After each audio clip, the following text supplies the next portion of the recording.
दोस्तों, तो कैसे हैं आप सब। पढ़ाई आसान है। हाँ तो बच्चों, अब हम लोग देखेंगे इंटेंसिटी का रिलेटेड कुछ टर्म कि अगर इंटेंसिटी ज्यादा है लाइट की तो वहां पे क्या होगा, ब्राइट स्पॉट बनेगा, और अगर इंटेंसिटी भाई साहब कम है तो वहां डार्क स्पॉट बनेगा। अगर साउंड के रिस्पेक्ट में अगर हम लोग समझे तो इंटेंसिटी जहां ज्यादा होगी वहां पे हमें अच्छी साउंड सुनाई देगी, अच्छी लाउड साउंड सुनाई देगी, अच्छी खासी। बट अगर इंटेंसिटी कम है साउंड की तो हमें लाउड साउंड सही से सुनाई नहीं देगी, साउंड सही से सुनाई नहीं देगा, कम होगा वॉल्यूम उसका। ठीक है, समझ में आ रहा है कि नहीं? तो ये बात होगी इंटेंसिटी की। बट अब देखिए हम लोग बात कर रहे हैं वेव की। ठीक है, तो इंटेंसिटी जो होगी, वेव का जो इंटेंसिटी का फॉर्मूला होता है प्यारे बच्चों, वो I is equals to 2πf a square और रो v होता है। ये हमें भाई साहब पता है। अब देखिए इनमें टर्म का मतलब क्या क्या होता है। ये जो f होता है भाई साहब, ये होता है फ्रीक्वेंसी। किसकी फ्रीक्वेंसी? लाइट की फ्रीक्वेंसी। और क्या 2π क्या है? 2π कांस्टेंट है। समझ में आया कि नहीं? अब यहां पे रो क्या है ये समझते हैं। डेंसिटी ऑफ द मीडियम क्या है? डेंसिटी ऑफ द मीडियम है ये। अब ये जो v है कुछ नहीं, ये वेव की स्पीड है। क्या है? वेव की स्पीड कितनी है। ठीक है, और ए तो भाई साहब बता ही चुके हैं, एम्पलीट्यूड है। अब यहां पे आप ध्यान से देखिए बच्चों, हम लोग यूज कर रहे थे कोहेरेंट सोर्सेज। कोहेरेंट सोर्सेज का मतलब क्या होता था? ओमेगा हम लोग क्या करते थे? सेम कर देते थे। और ओमेगा का मतलब क्या होता है? 2πf। एफ मतलब क्या? फ्रीक्वेंसी। फ्रीक्वेंसी भी क्या होने वाली है? सेम होने वाली है। तो मतलब दो सोर्सेज जो हम लेंगे, हाँ कि जो लिया था वहां पे, फ्रीक्वेंसी क्या होगी? दोनों की सेम होगी, मतलब कांस्टेंट फ्रीक्वेंसी होगी। तो यहां पे देखिए दो तीन चीजें हैं जो कांस्टेंट यहां पे दिख रहा है। 2π क्या है बच्चों? 2π भी हमारा कांस्टेंट है। रो भी क्या हो जा रहा है प्यारे प्यारे बच्चों? ये भी कांस्टेंट हो जा रहा है, क्योंकि मीडियम फिक्स है, मीडियम चेंज नहीं हो रहा है। मीडियम एयर है तो एयर, वाटर है तो वाटर, तो मीडियम भी क्या हो जा रहा है? फिक्स हो जा रहा है। यहां तक v क्या है? v क्या है? स्पीड। हाँ कि ना? और स्पीड किस पे डिपेंड करती है? वेव की। मीडियम पे डिपेंड करती है। हाँ कि ना प्यारे बच्चों? तो ये दोनों चीजें कांस्टेंट हो जा रही हैं। हाँ कि ना? कैसे? मीडियम की वजह से। हाँ कि ना? किसकी वजह से? मीडियम की वजह से ये दोनों कांस्टेंट जा रहे हैं। साथ ही साथ भाई साहब ये जो फ्रीक्वेंसी है, फ्रीक्वेंसी तो हमने ले ही लिया है कोहेरेंट सोर्स मान के।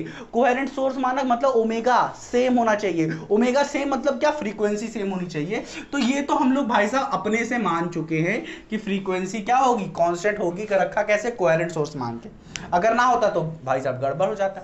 तो ये सारी जितनी भी चीजें, ये सब कांस्टेंट है, कांस्टेंट है, कांस्टेंट है। तो इन सब कांस्टेंट को हटा के हमने एक अलग कांस्टेंट दे दिया। आप मान लीजिए के, मान लीजिए के, बड़का के वाला के। ठीक है, वो वाला के नहीं, ओमेगा टी प्लस के एक्स वाला, वो के नहीं होगा यहाँ पे। समझ रहे हैं कि नहीं? ठीक है, तो ये हमने कोई के मान लिया है। ठीक है, के डैश ले लीजिए, के ले लीजिए आप। ठीक है, तो ओमेगा इक्वल्स टू के डैश ए स्क्वायर ले लीजिए। ठीक है, तो आप समझ जाएंगे वो वाला के है। ठीक है, इतना समझ में आया कि नहीं?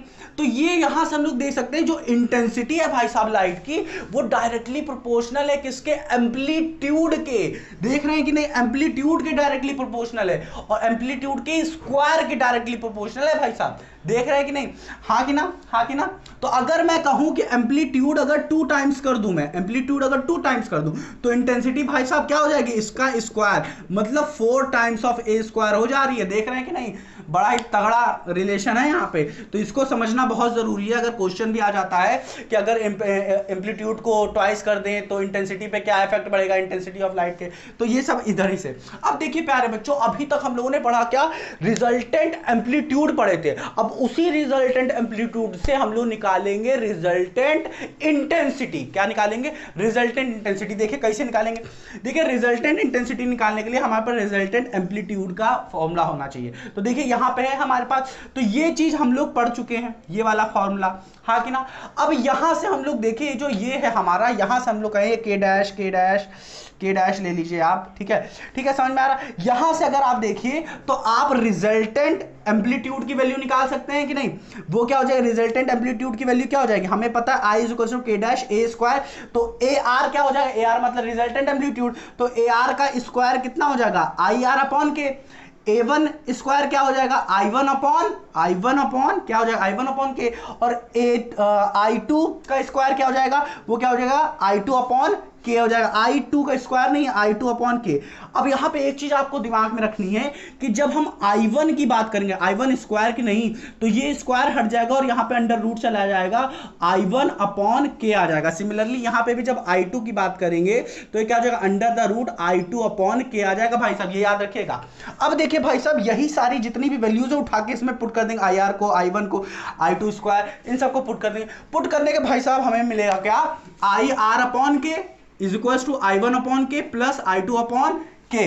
अब यहां पे अंडर रूट I1 अपॉन के, ठीक है, I1 अपॉन के under the root I2 upon के। ऐसा क्यों आ रहा है, क्योंकि यहां पे A1 A2 है, A1 स्क्वायर A2 स्क्वायर नहीं है, स्क्वायर होता तो ऐसे लिखा जाता, हाँ कि ना, और A1 A2 है, तो A1 A2 के लिए स्क्वायर हटाना पड़ेगा, स्क्वायर हटाने के लिए अंडर रूट लेना पड़ेगा। तो ये भाई साहब हमने लिख लिया है, तो ये चीज हमने यहां पे लिखी। अब लिखने के बाद आप जरा ध्यान से अपना दिमाग यूज करिए, इधर के है, इधर के है, इधर के है, और अंडर द रूट के इनटू अंडर द रूट के, इसे सीधा सीधा के लिखा जा सकता है भाई साहब। क्यों, क्योंकि ऊपर क्या होता है 1/2 प्लस 1/2, ये पावर ऐड हो जाती है मल्टीप्लाई करने के बाद, तो इसको करेंगे तो 2/2 आ जाएगा, इसको 1, तो ये क्या हो जाएगा, के की पावर क्या हो जाएगी, 1 हो जाएगी। तो सीधे सीधे यही लिखा गया, और कुछ नहीं, सब आना चाहिए, बहुत ही सरल है सब, ठीक है, समझ में आया कि नहीं। तो ये जो के है, सबको कॉमन ले लेंगे, तो ये भाई साहब के, ये भाई साहब ये के कट जाएगा, के कटने के बाद इंटेंसिटी का फॉर्मूला बन गया हमें क्या, IR equals to I1 plus I2 under the root I1 I2